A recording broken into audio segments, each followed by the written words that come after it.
kind of a warm, rainy day, but maybe spring is starting to come. We'll see. So it's my pleasure to introduce Erik Nordman. I'm his mentor, whatever, for the year while he's here. Erik is an associate professor at Grand Valley State, an economist by training. We won't hold that against him, but he's in natural resources, so as a forester, he's close to me.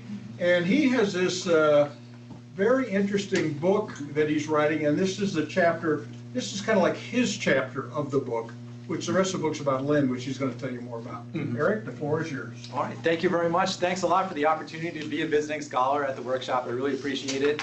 As Bernie said, I'm on sabbatical from Grand Valley. Part of my sabbatical work is to write a book for a broad audience about Lynn's work on natural resource commons and kind of things more broadly flowing from that.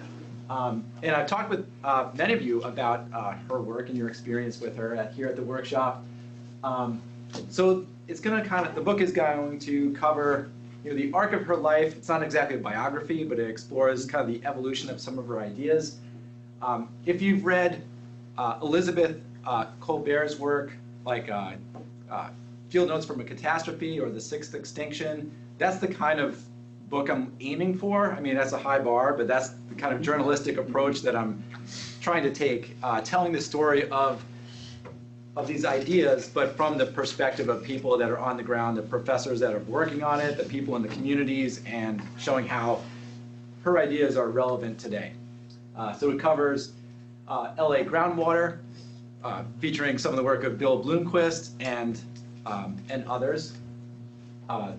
There'll be chapters about governing the commons, water courts in Valencia, lobster management in Maine with Jim Atchison, who was a workshopper here.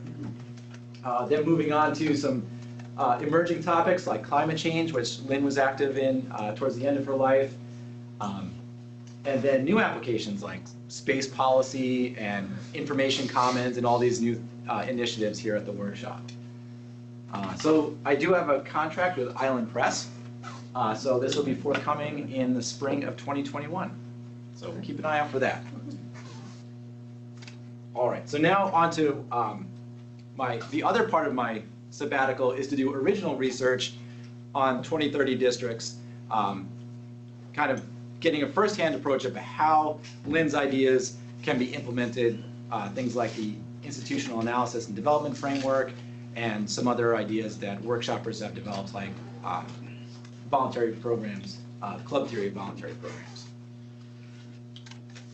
So these 2030 districts, it is a program conceived by the American Institute of Architects, and they established these 2030 districts as a network to encourage building owners, mostly commercial building owners, to cut their building energy use, water use, and transportation-related greenhouse gas emissions by 50%. So a 50% cut by 2030. So I'm going to focus today on the building energy use. That's where most of the progress has been. The building water use and transportation, GHGs, there hasn't been a lot of development in that. So it's a voluntary program. It's not a public policy. It's not a market-based approach. It's just a voluntary commitment. So 20 cities have established 2030 districts across North America. So we've got Toronto to Tucson, Seattle to San Diego. We've got small college towns like Ithaca and Ann Arbor. We've got big metropolises like Dallas and San Francisco and Detroit. So there's really diversity in climate, in size, in the community structure. So it makes it an interesting opportunity, kind of natural laboratory, to look at polycentric climate governance. And so each of these cities designates this 2030 district. They make this commitment to make the 50% reductions in building energy use. But that's really what holds them in common. Each city therefore develops its own set of rules and norms and behavior expectations on how to implement and achieve these goals. So what's appropriate for San Diego might not be what's appropriate for Portland. So there's opportunities to learn from each other, to experiment, So it's very much in line with this polycentric approach. I had been struggling for a theory. When I heard about this, and Grand Rapids, where I'm from at Grand Valley, is a member of the 2030 district, and my university has a building or several buildings that's enrolled in the program. So that's kind of where I heard from this. So I was thinking, oh, this kind of fits in with Ostrom's work on the commons, but I didn't have a conceptual model. So I've been struggling with this until about a month ago, really. I was upstairs in the library and literally just browsing through the library, trying to be inspired, and I stumbled across this book, Voluntary Environmental Programs by Asim Prakash and Matt Petoskey. And they were former students here. And it was one of those eureka moments where I pulled the book off the shelf, and this is what I've been trying to struggle with. So everything kind of came together from that. So it was really a happy accident. So these voluntary environmental programs are club goods, right? So they're they're non-rival and exclusive in the 4-box framework, right? So things like information is non-rival.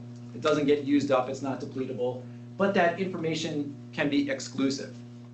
So people can join a club, an environmental club, voluntarily to reduce or enhance some sort of positive externality, like have better working conditions, have more energy efficiency, or to reduce a negative externality, like reduce pollution.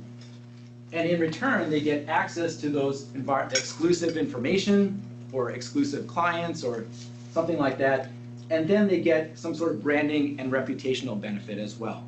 So they get to put a label on their product, like Energy Star Partner, Dolphin Safe Tuna on your can of tuna fish, things like that. So in terms of a rational actor, you would think that there are costs to reducing these externalities or enhancing these positive externalities, and then you get these benefits. So if the benefits exceed the costs, then the rational actor would join these voluntary environmental programs. But enforcement and monitoring is really critical if these are going to be successful. So Petoskey and Prakash talk about the strictness of the standards and the level of enforcement. If you have low enforcement and a low standard, they call that a sham. That's not a voluntary program that's going to be very effective. It's easy to join, but there's really going to be no benefit to society.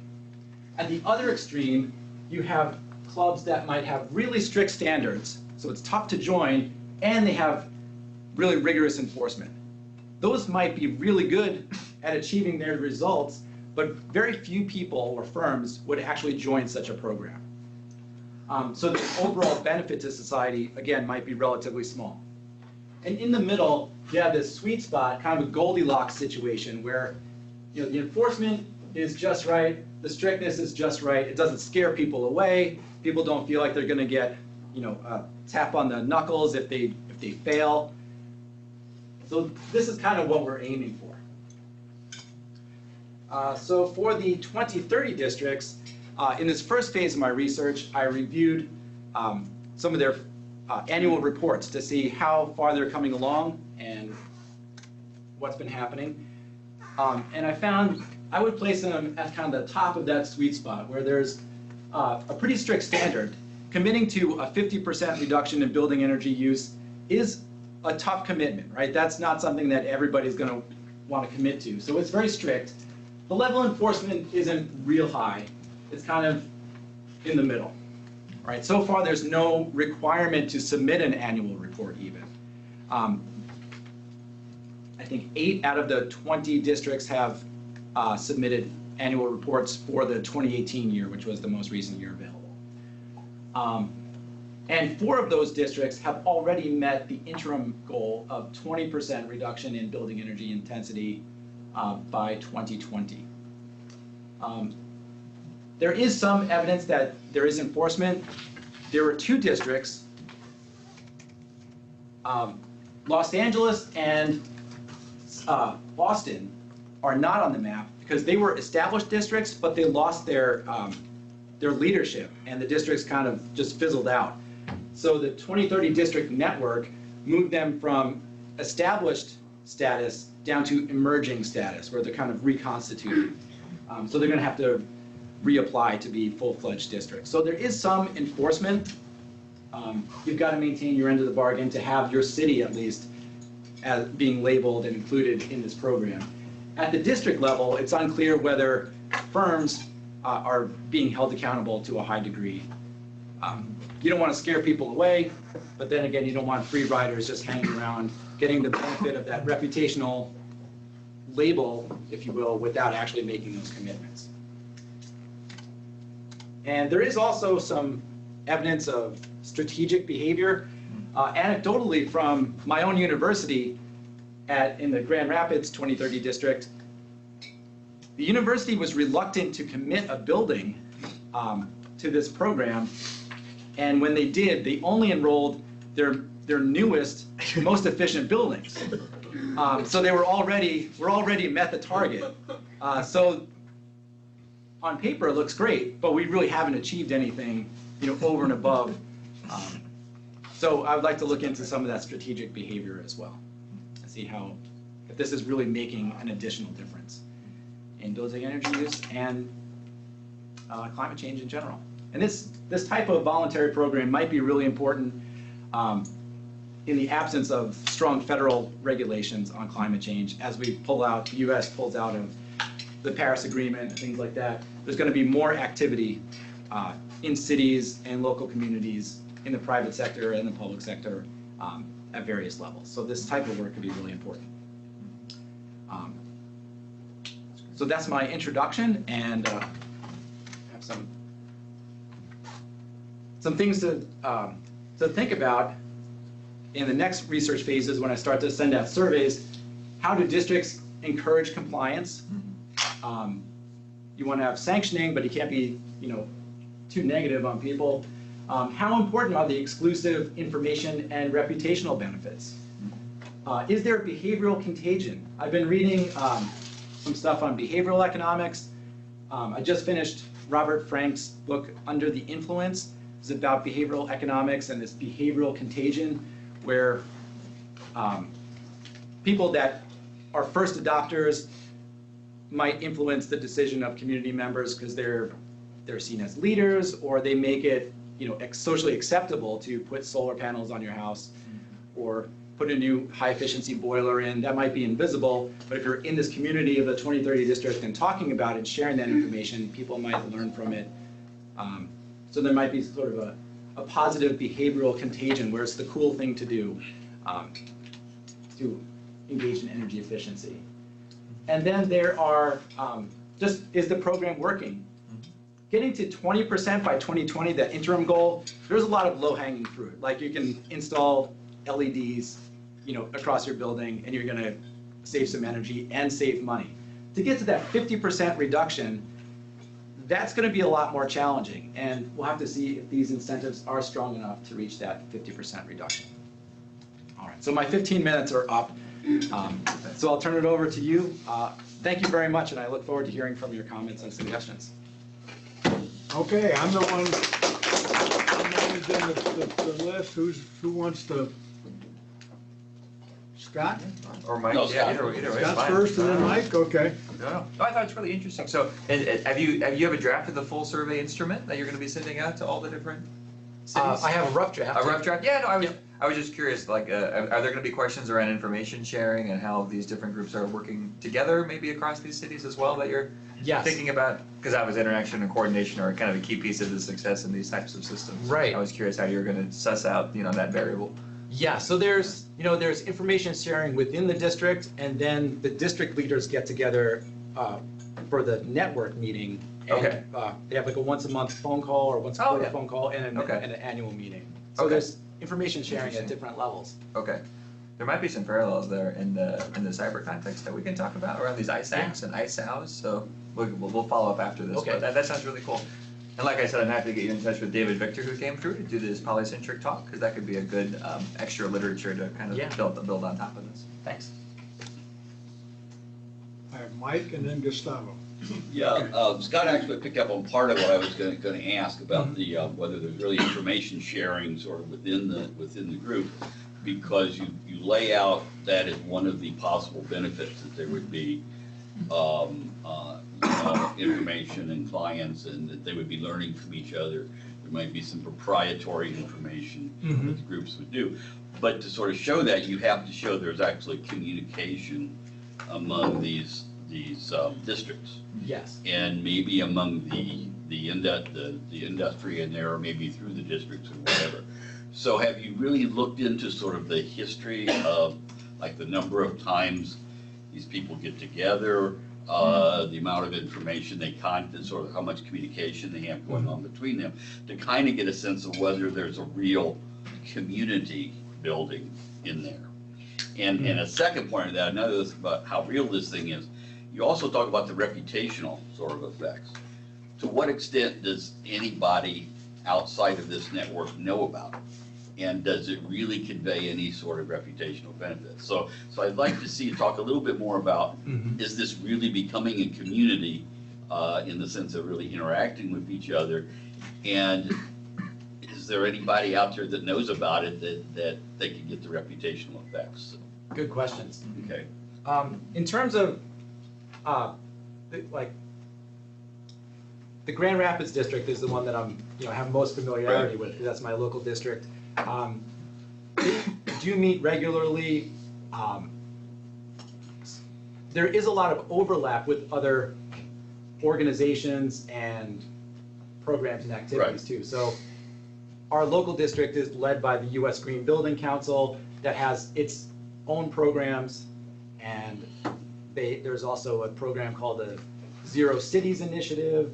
They have a program called the Battle of the Buildings, which is a statewide program where it's like the Biggest Loser for energy efficiency. So different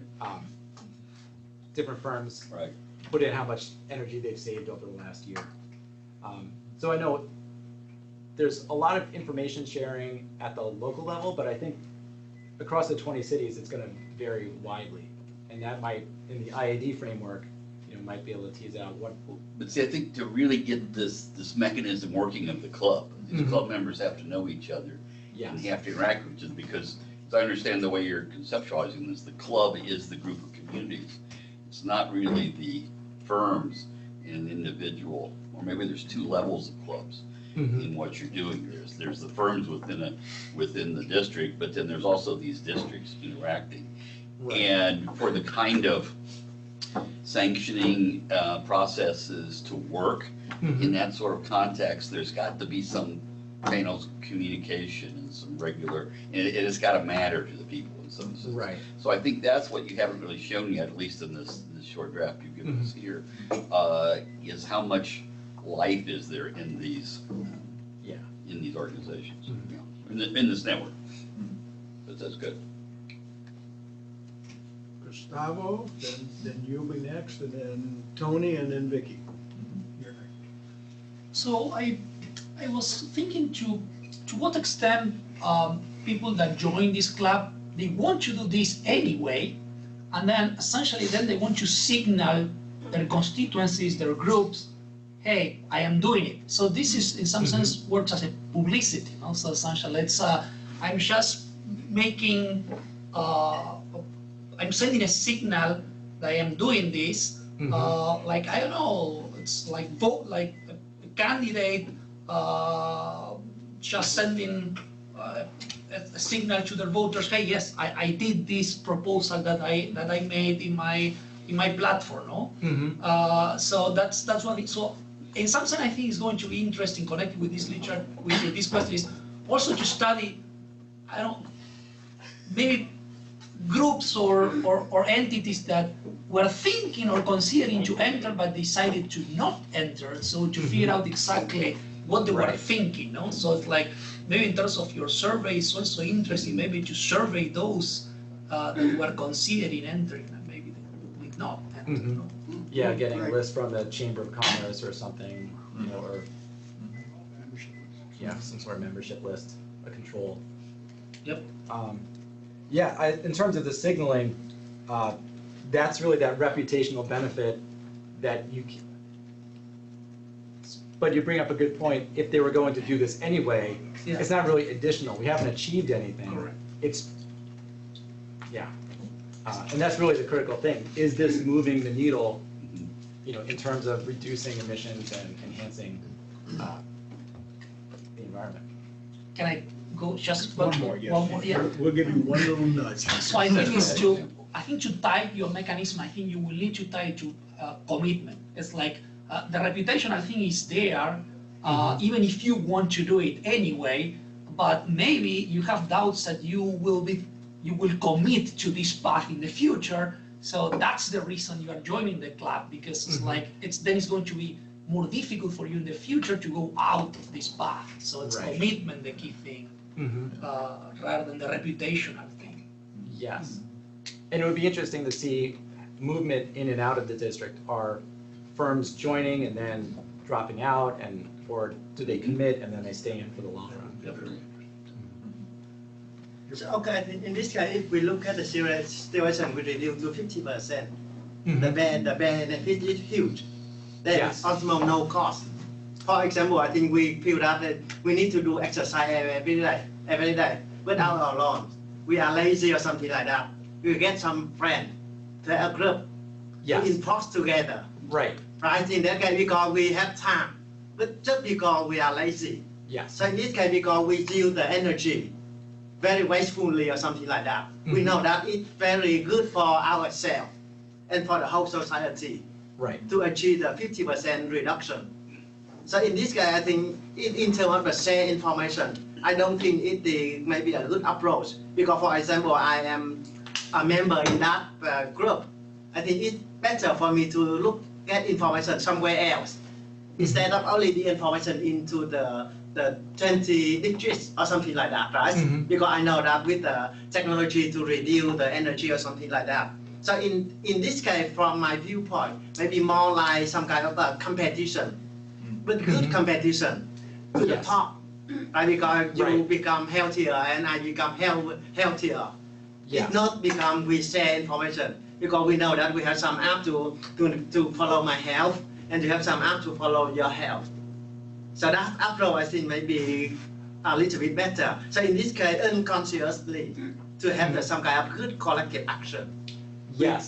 That idea of behavioral contagion is related to what you're thinking, I think. So there was a study that came out a few years ago that's referenced in that book, Under the Influence, about solar panels. And they found that, at least in the Bay Area of California, homes that had solar panels were clustered together. And it wasn't that these were, they looked at the environmental, they have better sun angles or fewer trees. And accounting for all of that, they found that when a home installed solar panels, their neighbors were more likely to install solar panels than, just a random person. So there was this behavioral contagion that said, and it was especially apparent when the solar panels were visible from the street. So if I'm walking my dog, I can see the solar panels on your roof every day, and I think, oh, that might be a good idea. I'm going to put solar panels on. And it becomes an okay, acceptable thing to do. And that if you put them in a place that's not visible, that didn't happen. So it really is this behavioral contagion that kind of spread over. And I think that could be a factor where this could be an environment, this 2030 district could facilitate that sort of behavioral contagion if they're talking about it, especially since a lot of these improvements are not visible. You have to tell people that I put in a new boiler, I put in new insulation. And if you're talking about it, then you can have that competition and race to the top. Maybe, in the best case. Tony? So I understand that this has a value to like environmental policy, environmental studies. Theoretically, though, the framing about the public, like the voluntary club good, that those articles developed in like AJPS in 2005 by Podolsky and Prakash, they seem to work on businesses, right? They develop it around 3,000, 3,700 different businesses using Yes. that. So there's this idea of a business being the residual claimant on any sort of energy efficiency that they save, and they just don't want anybody being able to put like a LEED certified on their building, right? Right. Because it does signal to, like what Kusaba was saying, it signals something to their customers. Nonprofits and governments, though, they're not a residual claimant. So what is their motivation for, they can't be, right? Mhm. So what's their motivation for doing this? And I think that could be like a contribution to like that theory, that theoretical space of, it's not all about just making money and signaling to your customers, but it maybe is about something else. And I'm wondering if that's either gonna complicate your research or maybe really make it very valuable. So I was just wondering if you thought about that. Yes. Seem Prakash has extended the voluntary the voluntary club theory to nonprofits as well now. Some of his new research has extended it. All right. And so part of that is that reputation, alignment of mission. So most of the 2030 districts members are commercial building owners. So there is the idea that we're going to save money, at least in the short term. You know, we're going to pick the low-hanging fruit, save money on energy efficiency projects. Detroit has a special program on houses of worship. So they are engaging community churches, which aligns with their mission to, I mean, they're strapped for cash, number one. So saving money is important. But also the idea of creation care aligns with their mission for the houses of worship. So there could be reputational benefits Right, okay. to them as well. Neat. All right. Yeah. Vicki. So, in terms of demonstrating an effect, you're already dealing with the fact that people might join this, but then already basically have done what they were going to do or be doing it for other reasons. Right. So you've got that side of it, but in the language that I have been beaten over the head with over the years on program evaluation, there's also the whole question of counterfactual, and for that you need also to demonstrate that it's this program that moved people to do this and not 40 other drivers of behavior under climate change that are out there. How are you dealing with describing the landscape of motivation for action under climate change in order to be able to pull your particular thread out and separate its impact from the other drivers of motivation? Yeah, I think that's a critical question, and I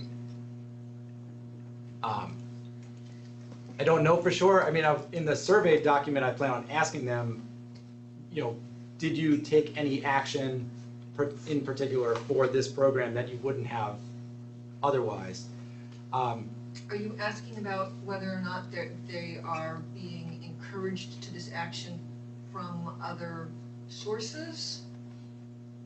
I Ask would. specifically about other motivational Yes, because I'm sure most of these firms that join are members of other programs as well, so it will be hard to tease apart.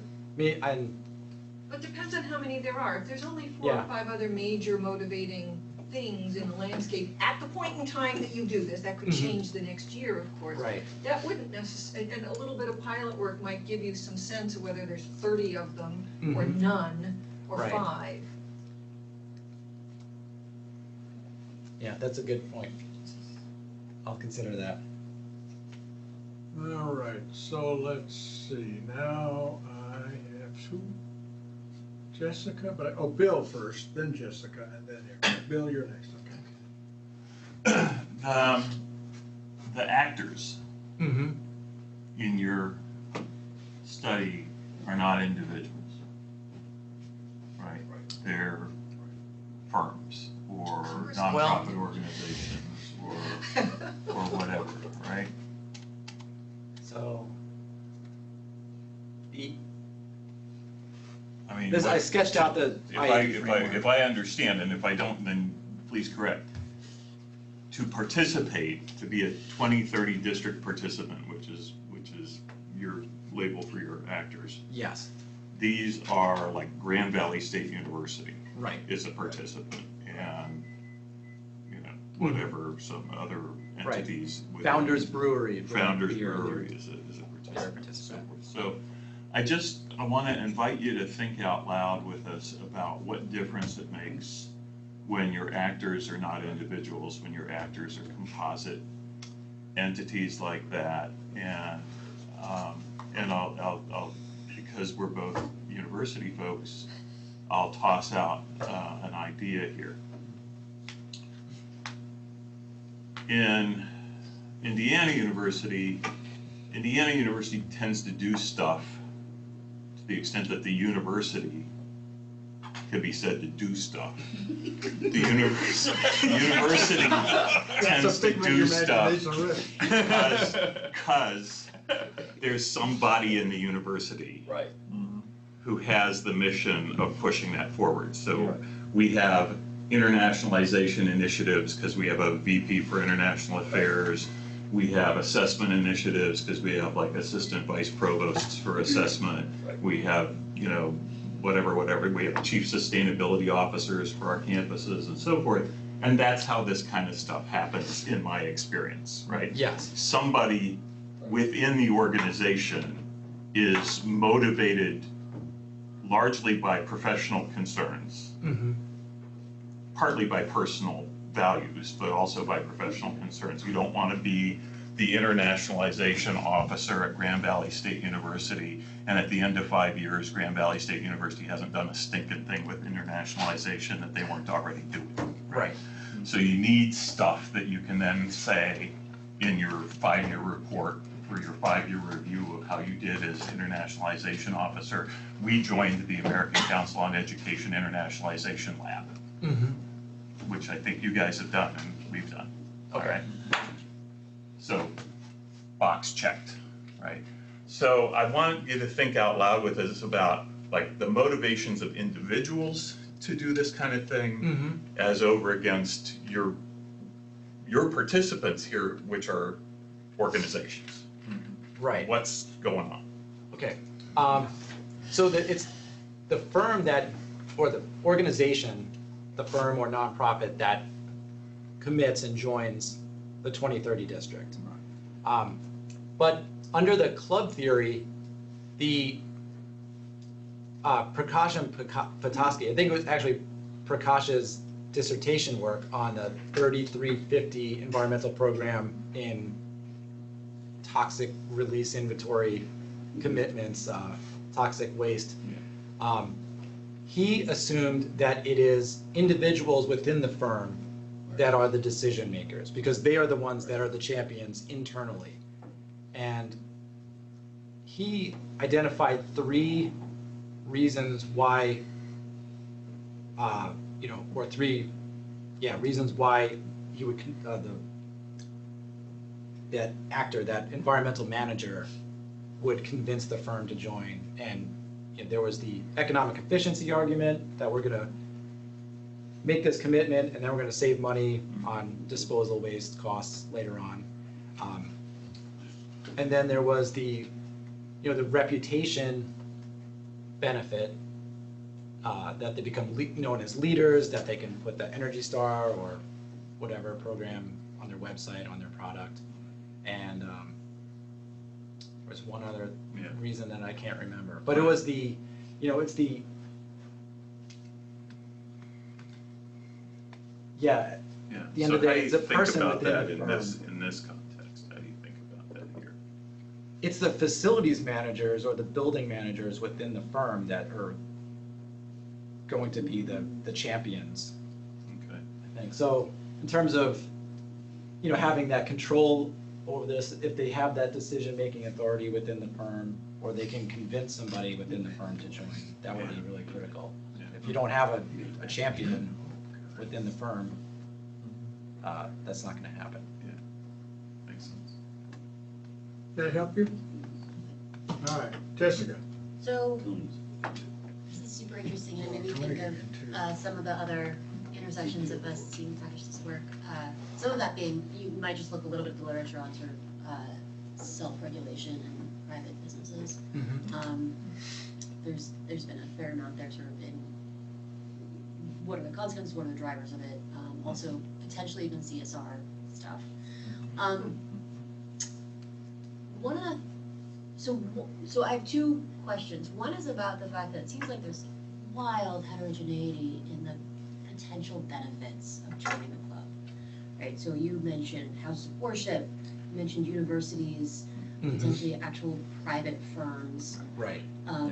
And I would expect that there is just such a wild difference in the relative benefit to cost calculation of joining, and so the question is you know, theories of goods provision, my very, very minimal interaction experience of those does not seem to say, or at least I don't know what it says about how you could take into account this, like, how do we get a club when there's such heterogeneous benefits to joining, right? So I'd be curious as to whether you have, whether that is of interest to you, whether that's sort of part of the way of thinking about this. My other question gets to Vicky's point, and I was sort of thinking, and this gets to sort of who are the actors here. The districts are how big? The district is, they draw a downtown, like a boundary around the downtown core. Okay. And then they invite firms or building owners to join. So it's typically between, right now, like 30 to 60 different building owners. Okay, and I couldn't tell, but is that actually a fixed threshold of like you have to have this number of? There is a minimum to join. I think it's, you have to have at least 10 members or a certain square footage or something. Because then I was thinking, you know, to Vicky's point, could you showed this wonderful map at the beginning, could you choose matching cities, right, on similar dimensions, maybe of similar size, potentially similar climate challenges? Right. Ann Arbor versus Ithaca versus Burlington. Or even within the same state, because you're going to want to handle this problem of like additional incentives and structures for encouraging this kind of behavior. Right. And so one question is could you think of, I mean, or regional even, which, you know, one of the problems is going to be great policy differences in these areas that sort of predate these incentive structures that might correspond with public goods, or these club goods. And so, you know, is there a way of saying, okay, well, you said you had like, was Dallas on there? Yes. So could you compare that with like Houston, or, right, and sort of try to choose at least a comparable city or town in the state, or a state with similar characteristics that will allow you to do this counterfactual problem? Right. Pennsylvania has Pittsburgh and Philadelphia currently, and Erie is an emerging district as well. So there's potential there. We've got 3 districts in Michigan, and you've got a couple in California as well. So yeah, there are. What if you have districts that don't exist yet, right? So cities that don't have districts yet, so that you could compare. Oh yeah. If you're if one of your questions is why do these form and why do people join them, you might wish to compare to cities that don't have them. Right. Yeah. Maybe ones that have left. Right. Grand Rapids, Detroit, and Lansing, because Lansing's not a participating district. Yeah, exactly. Sure. So I wanted to point to, there was a job market candidate from Yale School of Management like 2 years ago, Valentina Seneva, and she studied the diffusion of information for enrollment in a microfinance program. And the reason I think it might be relevant is that it studied kind of multiplex relationships, meaning so, you know, we all in organizations have different types of ties to one another, and those can serve to like dampen or amplify pressures to join or to comply. And in your case, you know, reading this, it seems like the umbrella organization is not doing too much in terms of sanctioning, like it's a pretty light hand, requiring information or even enforcing after the fact. But what I think might be interesting for you to find qualitatively in your interviews, quantitatively would be a nightmare to do this, but qualitatively, you'll probably find that like for houses of worship, where there's an underlying kind of value-based social cohesion in the network, that functions as a really useful source of informal enforcement or something like that. Whereas if I'm just some guy who owns, you know, Chipotle on Kirkwood and I can move or no one really knows where to find me, like universities and houses of worship have very different social functions than individual people who own particular properties, right?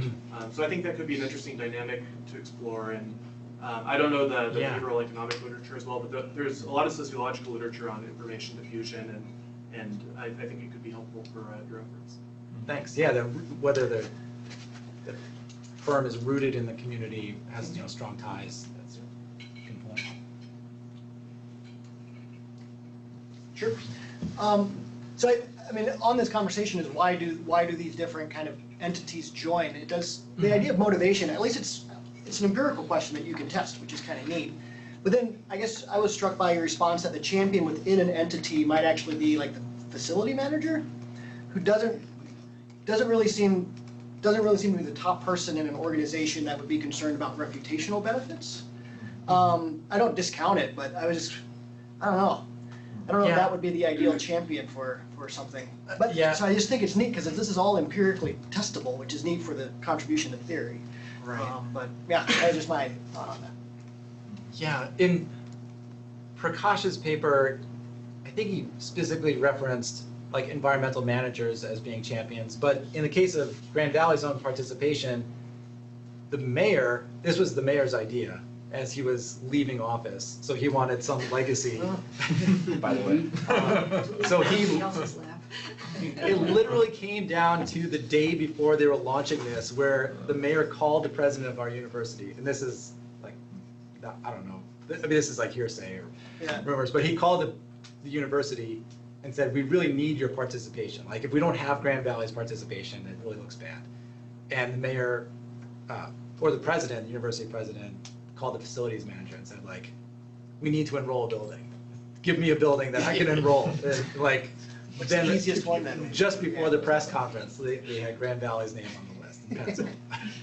So it was actually the facilities manager was kind of pushing back against it. It wasn't, they weren't the champion, it was the president that was the champion. And yeah, okay, that makes more sense. Mike. Yeah. Mike and then, go ahead, Mike. Yeah, I want to go back to Bill's suggestion that you look at these actors as sort of composite actors, because I think that brings a lot more of the real process that's going on here.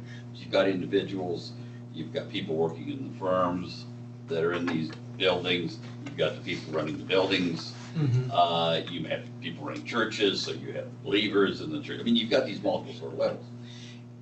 And the more you sort of dig into that a little bit, the more you'll find some other kinds of motivations that might be relevant. For example, you might ask these corporations, you might ask the building owners that are in this, are they getting a better class of clients, better class of tenants, more, I don't know, socially conscious. There are some organizations that would be much more comfortable working in a building that has this kind of commitment to environmental sustainability versus not. So you're going to attract a certain number of people.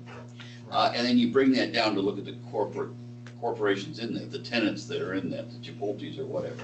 Well, they may want to be able to tell their employees, one of the reasons you should feel good about working here is because we're environmentally conscious. And in the IU system, boy, that was played up big time. You had students driving a lot of this. It wasn't just the administrators. You had students. You had competition between different fraternities and stuff like that, or different. They tried to get competition among different departments, but faculty just don't.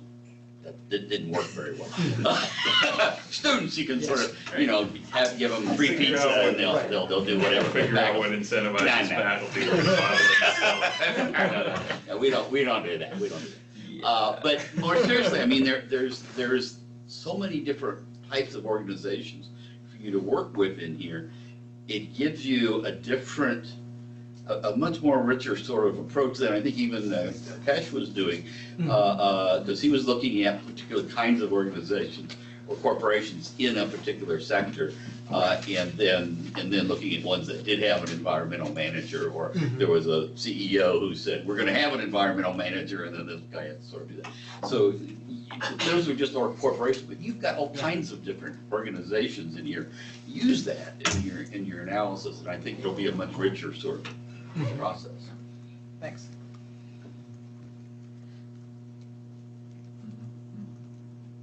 Get your finger up, Bernie. I'm just making Okay. sure he's got his notes down. Next one over there, and then Gustavo, okay? Yes, I have two more questions, but they are related. You're allowed two now. Yes, because you mentioned about public entrepreneurs in your paper, right? Who are they? And I think this initiative belongs to whom? I mean individuals, and how their role in the current process, because it is very important. Right? Because if my initiative implemented, I have motivation to speed it up and to put it become reality. But somebody else idea maybe just okay, it a little bit, but there are no real motivation. So that is my two questions. Okay, so who are the public entrepreneurs? Yes. I guess there are public entrepreneurs. Well, public entrepreneurs are people that want to solve a public problem, not necessarily through regulations, not necessarily through the markets, but through some Somebody sort else, of. yeah, somebody really want to do. Yes. Yeah. So there are people like Mayor Hartwell in Grand Rapids that say, I want my city to be a 2030 district. And, he tells his staff to fill out all the paperwork. So it can be somewhat top down from the mayor's office. It may come through the business community, like an association of sustainable businesses, which was the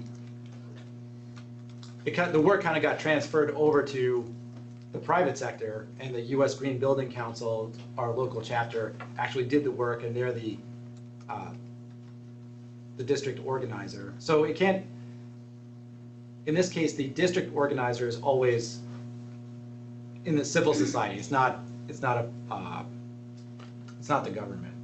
So the public entrepreneurs, are these usually an established organization that it's already exists. Although some districts do create an entity exclusively to run that the 2030 district. So it can happen lots of different ways, I guess. And what was your second question? I'm sorry. Who getting this initiative belong to whom? The initiative. The initiative, who Yeah. who has the incentive to establish this? Yeah.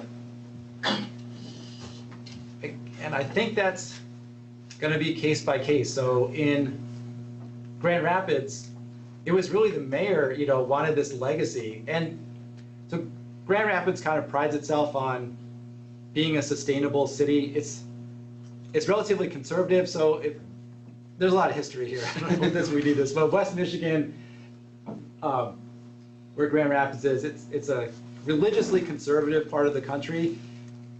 There's also a lot of business pragmatism. So you have companies like, especially in the furniture industry, Herman Miller, Steelcase, Hayworth, they've had a long-standing commitment to sustainability in business. Steelcase has a zero waste manufacturing facility. Founders Brewery, we have a lot of microbreweries, and Founders is the biggest one, and they have a strong commitment to sustainability. So there is a pervasive aspect of sustainability in the business community there, which aligns with, and it's relatively conservative. It's not like Ithaca, for example, in upstate New York, where Cornell is. That's a really kind of left-wing area of the country, or Ann Arbor, for example. And the sustainability kind of comes from a more left-wing approach. But in Grand Rapids, it definitely comes from the more conservative business community. So I think different cities will have different types of public entrepreneurs, and it will arise from different motivations. So I have a clarification question. Let's say that the district is Mike and I. Mike is running a very clean business, saving energy. I am running extremely brown, polluted. I'm not safe. So you're the mayor. You just approach Mike. Mike is in the thing. Then you are in the district gets approval. So what happened? What's the commitment? The commitment is that Mike will keep running things in a green way. You will also apply these regulations to me. How does it work? Because the incentives look like you approach the greener possible people in your district, and then with that, you just reach exactly the threshold that the group is asking you, and then you enter the group, no? Mhm. But then you are not, so what happened with the ones that are not saving energy, polluting, whatever? Nothing, no? Right, that's the critical question. Is there any sort of, what's the incentive for you to join? If you can join and learn from Mike, Mike's saving money in the short run, get to that 20%. You can save some money too, join the club, and you can see how we do that. You might get the Tell you how much reputational benefits. I'm getting tired of smelling his bad air. And how, come on, get with it, guy. Right, and you might, if you want to expand your business, you're Yeah. gonna need a permit from the local zoning affiliation. Maybe if you joined, you'd say, oh, we're cleaning up, look how, what a good, community member we are, that might help you.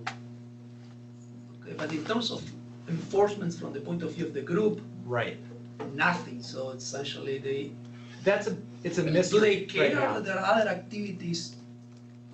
So you need a threshold to become one of these districts, no? There's a threshold to become a district, and if you don't maintain, if you don't meet regularly, if you don't have an administrative structure, then they will demote you or revoke your charter. So that's at the district level. At the firm level, I think if you're making a good faith effort, you're showing up at the meetings, you're submitting some information into the tracking and monitoring things, even if you're not making progress, but if you're making a good faith effort, then you're still in. As far as I know,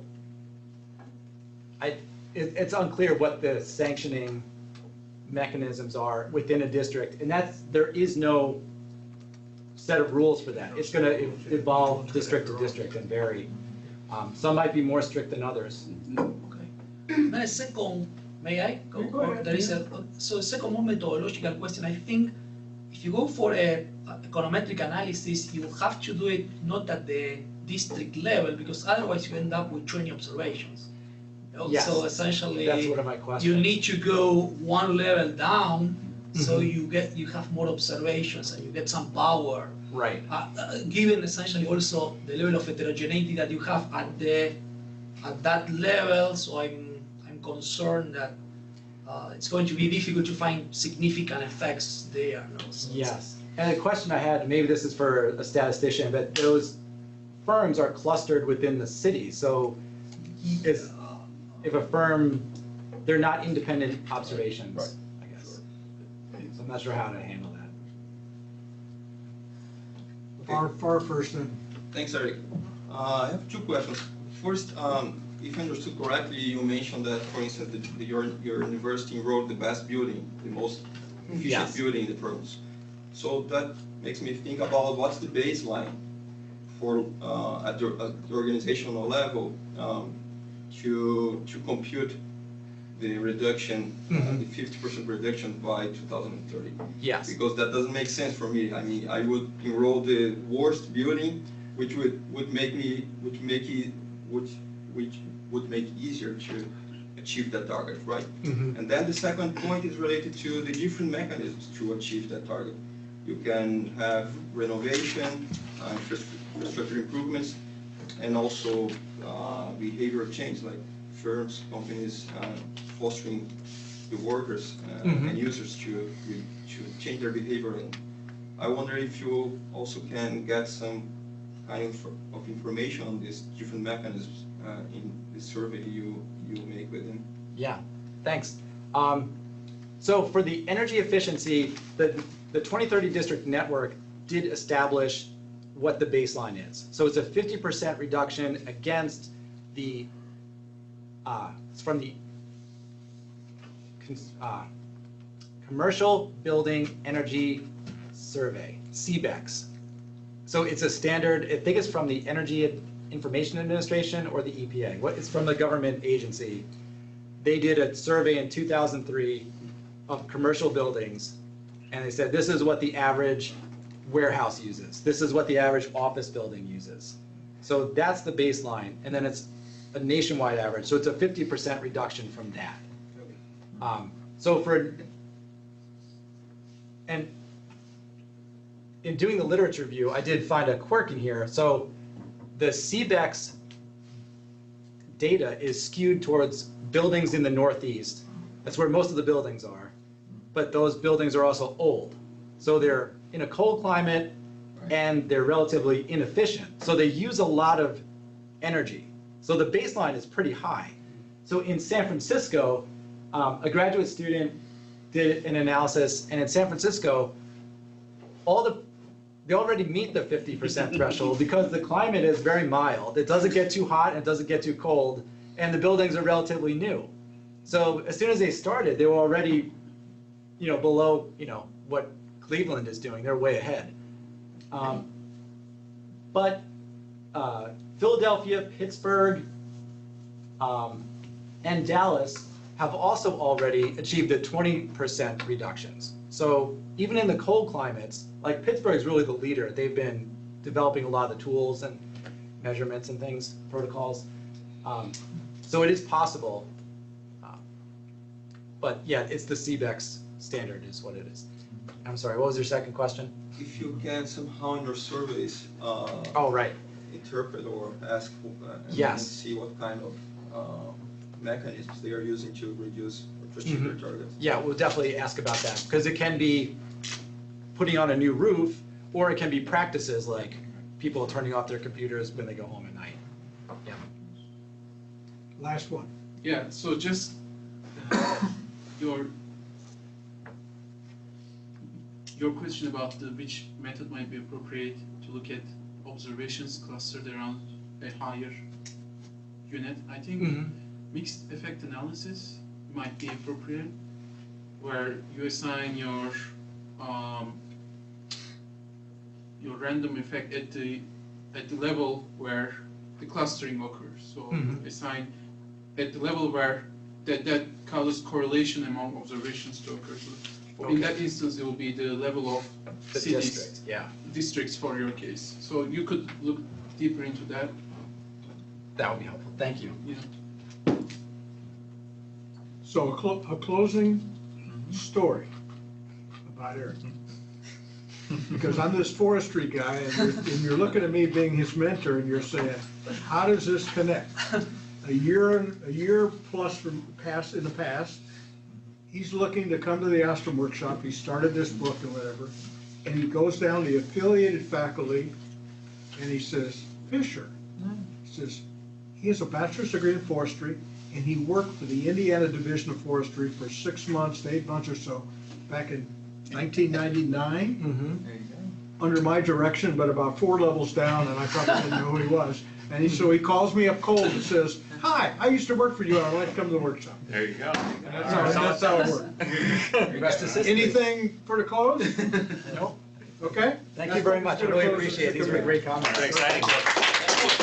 So, Tony, we are going at 5 o'clock. 5 o'clock to the Village Pub. It's at Pub. 206 North Walnut. They serve food, they have Wi-Fi, And gender we're neutral thinking we're bathrooms. celebrating his presentation Yep. and getting him on with his book. Yep. So be welcome to join us. We'll be walking down from the workshop. From the workship, we'll leave here at 5. 5, All right. okay? Thanks a lot. Thank you. Yep. Yeah, that was. Because people said to me since then. Oh, I'm sorry. Oh, thank you.